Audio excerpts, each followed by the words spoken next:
দাদা, বসুন্ধরার সম্বন্ধে আপনি কিছু আমাকে বলুন। আমাদের এই বসুন্ধরার আবির্ভাব হয় 2018 সালে, এবং আমরা এখানে সারদা মা এবং রামকৃষ্ণ দেবের দুটো মূর্তি বসায় টেরাকোটার কাজের মন্দির করেছি। সে মন্দির দেখার মতো অতুলনীয়।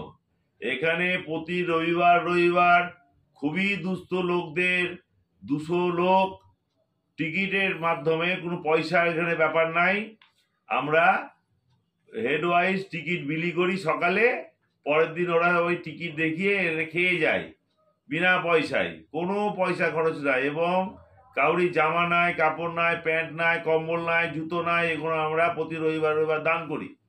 এই আমাদের চলছে, লোকের অনুদানেই চলে। আর আমাদের কিছু মানে পয়সাওয়ালা বললে খারাপ বোঝায়, খুব ভালো লোকের মনওয়ালা লোক আছে, তারা এখানে কিছু ডোনেশন করে প্রতি মাসেই।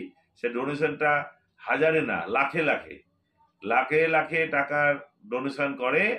তারা কোথায় কি করে আমরা জানি না, মানে অ্যাকচুয়ালি কিছু সুবর্ণোদয়ী আছে, তারা আমাদেরকে টাকা পয়সা দেয়, সেই পয়সাতেই চলে। বসুন্ধরা যেভাবে বানানো হচ্ছে, যেভাবে আগাচ্ছে, তার সামনে কি বিবেক সদন বানানো হচ্ছে। বিবেক সদনের খরচ আমাদের মোটামুটি 1 কোটি টাকা। সে টাকাও আমাদের রেডি হয়ে গেছে। বিবেক সদন বানানো প্রায় 70% হয়ে গেছে।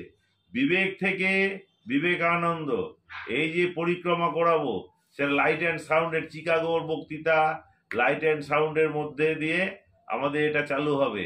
এটা দেখতে হলে আসতে হবে, কাছে দেখতে হবে। গঙ্গার তীরে, গঙ্গার ওপরই বলা যায়, গঙ্গার তীরে 2.5 বিঘে জায়গার ওপর আমাদের বসুন্ধরায় তৈরি হচ্ছে, এবং এটা খুবই ভালো, একদিন একটা তীর্থস্থানে পরিণত হবে এই বসুন্ধরা। আচ্ছা, এটা কোন জায়গায় অবস্থিত? এটা সয়দাবাদ বাঙালপাড়ায় উজ্জ্বল সংঘের মাঠের ঘাটের ধারে অবস্থিত।